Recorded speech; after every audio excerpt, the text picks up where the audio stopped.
TV3 brings you the Statehouse Access, and we welcome Jean Lysing, who is State Senator, District 42.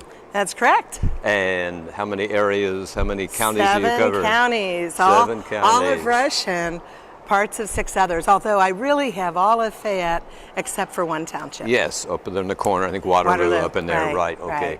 Connersville, one of the largest communities. Right. Not the largest, but yes, Newcastle and Shelbyville also good size. So, okay. And then I have Rushville, Batesville, Lake Santee area, but not actually Greensboro. You know, it's a very carved district. Yes, yes. Let's get right to it. What do you think of the session, the 2014 legislative session? Give me, I liked it a lot. I liked it a little bit. I didn't like it very much. Well, I would tell you it moved very fast. Okay. And whenever a legislative session moves fast, I worry about issues that maybe didn't have enough scrutiny in some ways. Mm-hmm. So you hope that when it's all over, that we've caught everything that we should have caught. In some ways, in the long session, I think there's more time to really deliberate. You know, a lot of times these issues, they seem so simple, but then you have to say, but how's it going to affect this group or this group? Sure. And so those are the kind of things when we move fast, and especially this last week now, things will move, and I'm sure there's going to be something that everybody will say, oh, gee, didn't know that was going to do that particular thing, you know? Sure, so sure. That's one of those deals that you wish maybe there could be a way to fix it. You know, in this last week, we're going to see bills put together, especially, I think, today and tomorrow. And I don't like that at all. You don't like the hurry-up thing. We've talked before. And I don't like to be rushed. And I don't like them putting issues together. I think if an issue can't stand on its own and be voted yes or no, up or down, good point, then it shouldn't be out there. But always at the end, there's always a couple bills that'll have things put together. Talk about the marriage amendment thing. You spent a lot of time on that, a lot of energy. You know, was spent especially on that. In the House. You know, Yes. Fortunately in the Senate, it did not dominate Good. our early part of the session, but I do believe that it did in the House. As it turned out, for people who are interested in that issue, the House, there were 2 parts to that marriage amendment language, and of course it had passed both parts 3 years ago. Then this year in the House, they took out the second part, which left basically that marriage was between one man and one woman. So because the language was changed, now it will have to be revoted again. Over, didn't you? Yes. It'll have to be revoted again in either 2015 or 16, so that it can be on the November 2016 ballot. So in the Senate, there was no effort to amend the second part back. I think we knew that if there was an effort to do that, likely it would have had a problem going back to the House and being passed. So it seemed like the only way to move forward was to move forward with the amended language. And you know, I think the thing that I would remind all people is that our state law says right now that marriage is between one man and one woman. What this whole effort with the HJR 3 was to actually put it in the Constitution. So, you know, we have the protection now with state law.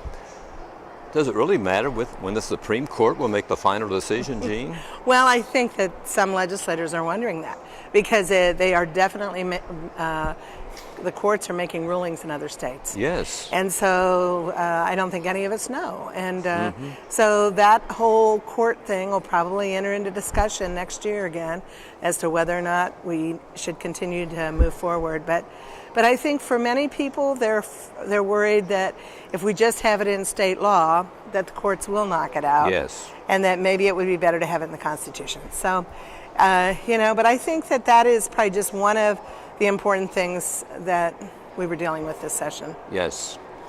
Next year, it'll be the budget year. It will. And that will be a big item. It will be a big item. And I would tell you, probably the bad news is that just last week they recognized that the first 8 months of this fiscal year are not keeping pace with the first 8 months of last year.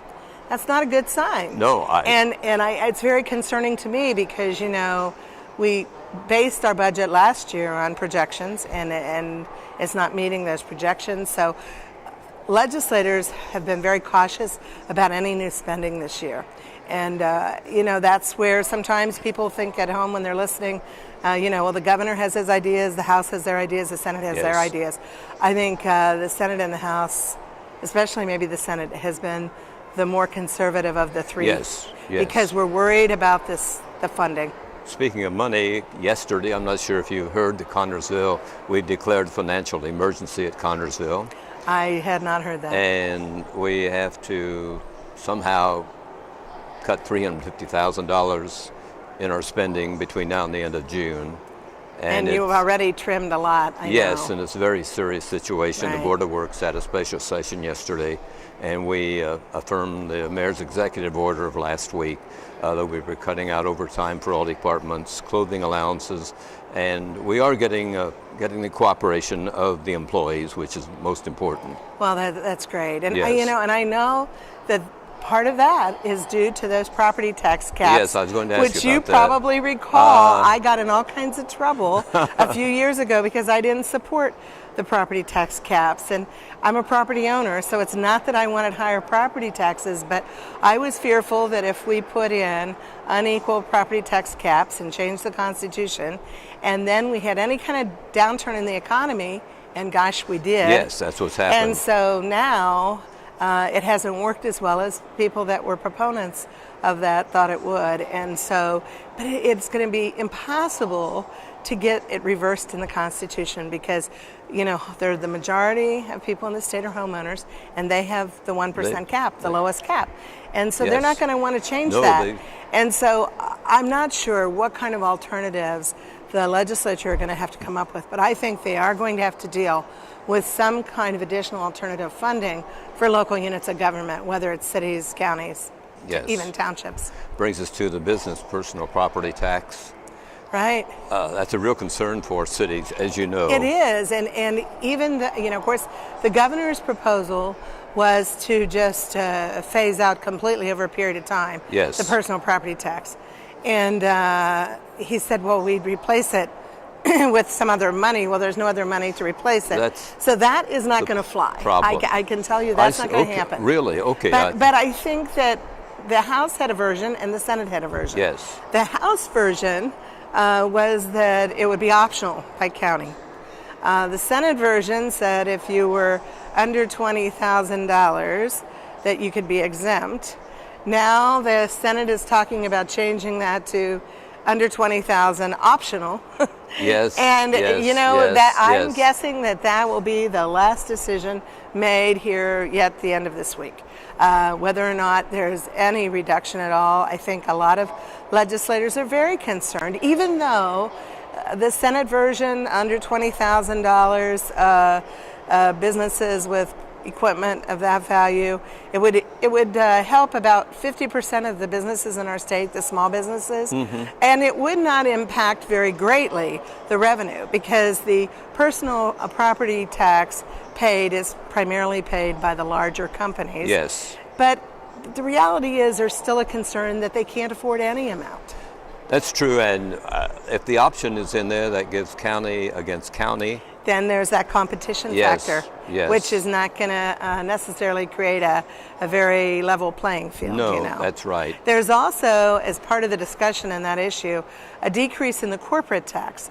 And the corporate tax currently is at 7.5%, and it's not real low. Indiana does not have the lowest corporate tax. The proposal in the Senate would take it down to 4.9% by 2022. So that would be a kind of a gradual reduction, and that would not impact local units. That would be just impacted on the state. I see. So that part, the local units of governments at least would not have to worry about. I know our schools are concerned. The budget last year still gave schools for K-12 education 51% of the total budget. Yes. And that was for operating costs. Then in addition, they have the property taxes in their local area for their buildings and that kind of thing. But I know that because of declining enrollment in some of our rural schools especially. Yes. The amount of money they receive from the state is based on the number of students. So I have schools with declining enrollment that are being hurt by the fact that they're getting less total money because they have fewer students. What about the education for the youngsters that we're talking about, pre-K? Pre-K. I will Yes. tell you on my survey that I sent out, I got over 2,000 respondents, which I'm so pleased that people respond because I really do look at them, all of the extra comments and everything. I would tell you only 42% of the people that responded favored 100% state-funded preschool. I see. Okay? And I think part of the reason for that is that we already have a federally funded Head Start program Yes. that serves about 15,000 kids. We already have children that families are receiving CCDF vouchers that are government, federal, state funded vouchers. We have 35,000 kids receiving those at a cost to federal and state taxpayers of $180 million. And the kids that are in level 3 and level 4 daycares receive a preschool component. And so you have those Head Start kids that Yes. are receiving preschool. You have the kids in those level 3 and 4 daycares receiving preschool. All of those children are, Head Start's under 100% of poverty. CCDF vouchers are under 127% of poverty. The governor's pilot project for state-funded Yes. preschool originally started at 185% of poverty. So it would have been made a lot more families eligible. 40-some thousand for a family of 4 income, which in my district would have meant a lot of people would have been Yes. eligible. So there's still discussion going on this very day about that issue, whether or not we should have a 5-county pilot. Again, how are we going to pay for it? Because we don't have extra money. And so I think in the Senate, we keep coming back to that. Yes. So unless they can figure out another source of revenue that the governor has, I don't see a lot of support for the state-funded preschool. You know, and I do believe in preschool. Absolutely. I drove my kids from the country to preschool 35 years ago, 40 years ago, and my grandkids all go to preschool. But the reality is, can the taxpayer Yes. afford to send those kids to preschool? And I don't think so, maybe Well, right I see now. your point. I mean, there's some duplication, There and why? Why, you know, Continue that. one of the things that I brought up on our committee was that they needed to integrate these programs and know exactly which kids we are already Yes. serving before Yes. we try to introduce another program. So in the Senate, when the bill left the Senate, it was going to be a study to determine that. But in the House, they want to bring it back. So don't know yet. What about your cursive writing? I know you keep trying. I get so frustrated over my cursive writing. Deep in your heart is Yes, cursive writing. it is because I think everybody should have a signature. I think everybody should be able to read their grandma's thank you note in cursive. But the reality is, you know, the child psychologists say that it's very important to cognitive growth and development, brain development in children. I didn't have any idea that when I first started on this effort. But I will tell you that the House Chairman of Education has once again not given it a hearing. So it is dead for this session. Probably the most disappointing thing to me about that is, as I look at our young people, for instance, the kids at Page for Me, this year only a handful wrote their thank you notes that they do at the end of the day in cursive. Not even 1/3 of them had a real signature. They had to print their names. Yes. You know, 2 weeks ago I had a reporter say, well, Senator, you know, if kids can't write their signature, most kids can't make change. A lot of kids can't tell time on a regular clock. What are you going to do about this? And I said, I'm trying. It is concerning, though. And I don't want to Absolutely. sound like an older person that Right. doesn't want to let go. But I mean, the reality is, you know, I have an iPhone, I have an iPad, I have a laptop, I have a computer, but I still have a yellow sticky pad. And I still write notes, and I expect if I Yes. hand it to somebody, they're going to be able to read it. So it's an issue. Keep fighting. Thank you very much. What's your final word for the viewers in I would Connersville? just tell the people in Connersville to always feel free to contact me. And if it's on something they know that is moving fast and forward, like especially now toward the end of session, they should call me. They can always call 1-800-382-9467. That's 1-800-382-9467, and they will, get the message to me. And, they can always email if it's just their general feelings about something. But I do want to hear from people, and I'm pleased that people have done such a great job of responding to my surveys. Thanks, Senator. Thank you. Senator Jean Lysing, who Connorsville is among her district. We welcome her to TV3 on the Statehouse Access. Again, Senator, congratulations on all the work you do, and best of luck. Thank you very much. Thank you. House District 55 representatives, Cindy Zemke joins us here on TV3 on the Statehouse Report. Cindy, give us a report on this session that's in its final days, final hours. It's been a good one, a great one, maybe a so-so one. Well, I don't have a really large basis for comparison. It's my first short session. Yes. I was just elected, and last year was my first. We still call us freshmen, or they refer to us as freshmen. We say this is second semester freshman year. So short session's tough. Long session, it allowed us to have time to deliberate more. I still contend that we start out with a little bit too much legislation that's authored at the beginning of the year. I mean, there were almost 1,000 bills authored for a short session. And granted, we don't hear all of those. The committees don't hear them all. But it's still a lot of legislation to consider. And I'm more for less. I authored one bill that was very important to me, and it was on entitlement reform for food stamps. I continue to work on that. My piece went into Judd McMillan's piece on his more of a larger scale entitlement reform bill. But I want food stamps to be offered only on nutritious items, so that no longer can you purchase soda and potato chips and cookies. And I'm a huge proponent of people actually spending some time cooking even simple, more nutritious meals for their family. And I get a lot of comments from the district that they want to see people use less entitlements or use them more wisely. So that bill is still in conference committee. We'll see if the food stamp language remains intact. All it means is that our FSSA secretary would have to request a waiver from the federal government to allow Indiana to have different restraints. And so it's a long process, but I will probably work on it every year until they listen. What about drug testing? Were you for that? Yes, the law that finally passed. Representative McMillan has worked on that. This is his third year so far, and that's the same bill where I see my food stamp language currently resides.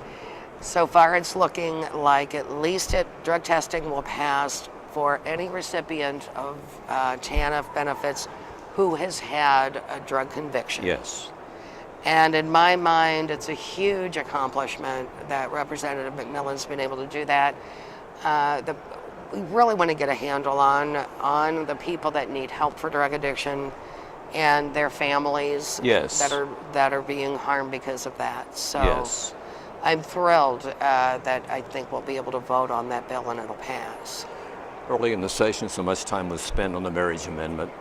Where do you stand on that? I voted no for the amendment. I was one of 11 Republicans who did. The people from my district that I talked to wondered why we were spending time working on an issue that was already state law. Yes. Which I felt the same way. What this amendment would have done would not affect our current statute, which is marriage is between one man and one woman in the state of Indiana. I was very, very concerned about the second sentence, which stated it would have disallowed any type of civil union or domestic partnership, and I saw that as overreach and taking away rights that people currently have. And at least we amended that sentence out. There was some concern that they didn't want, powers that be did not want that sentence out because that meant we had to reset the clock as far as when it would be on a ballot for the voters to decide. Now it cannot be on a ballot until 2016. Yes. Because we made a change to the language. We have far more important things to work on in our state than worrying about adding something to our Constitution that is already in statute and where it wouldn't change the outcome. Then the Supreme Court will have the final say. Ultimately, they will. Yes. Ultimately, so- I believe it'll become a civil rights issue. Yes. But it certainly distracted from what we were trying to do, other issues here. But people work very hard in this building, and we all care tremendously about our districts and what we're trying to provide. What about preschool? Where do you stand on that?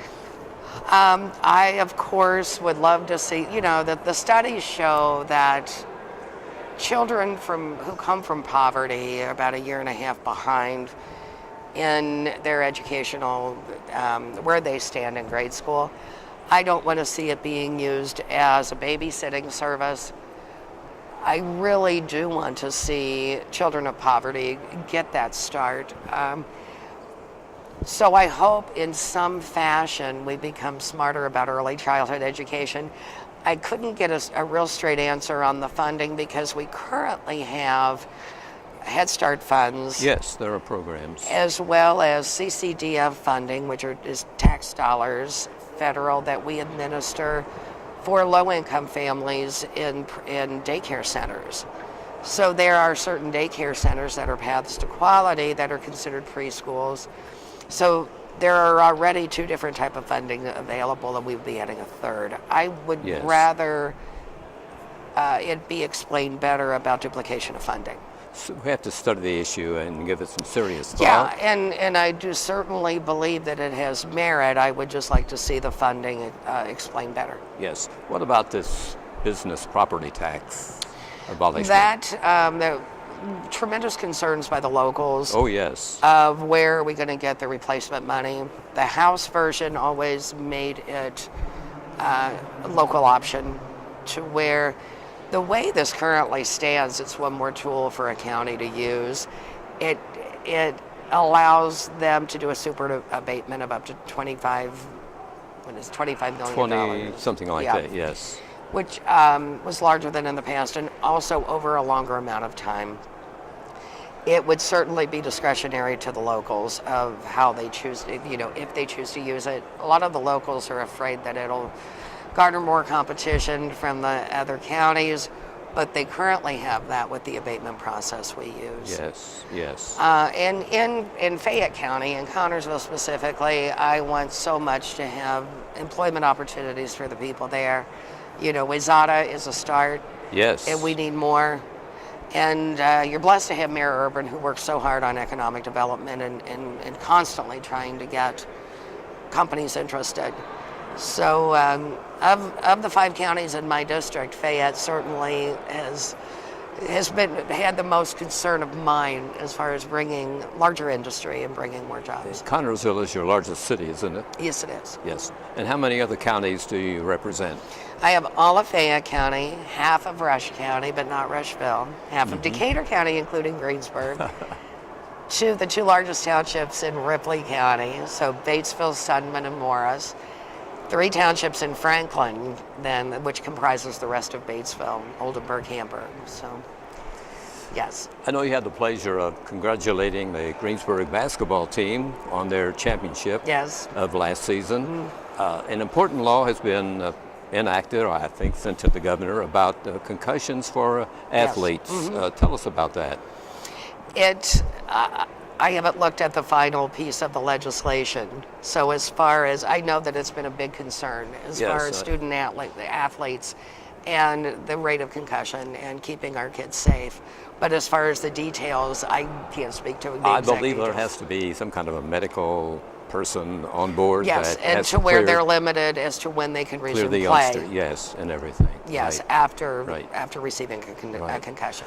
What's the big thing next year in the long session, in your view? Well, of course, budget, and that's where some of the issues in short session come to play, where with short session, we don't like to open the budget because it's not a budget year. It's been a hindrance this year because of these programs, which would be costly. Well, and I know Senator Kenley, who has appropriations in the Senate, does have concerns about opening the budget, as Yes. do Chairman Brown, I'm sure with Ways and Means as well. Typically, you don't want to have a large allocation on a non-budget year. So next year, again, I'm sure we'll look at more business opportunities, depending on what happens with the personal property tax. If that goes to study committee, Yes. then we will look at that again. If nothing really strong is done with preschool, we will look at that again.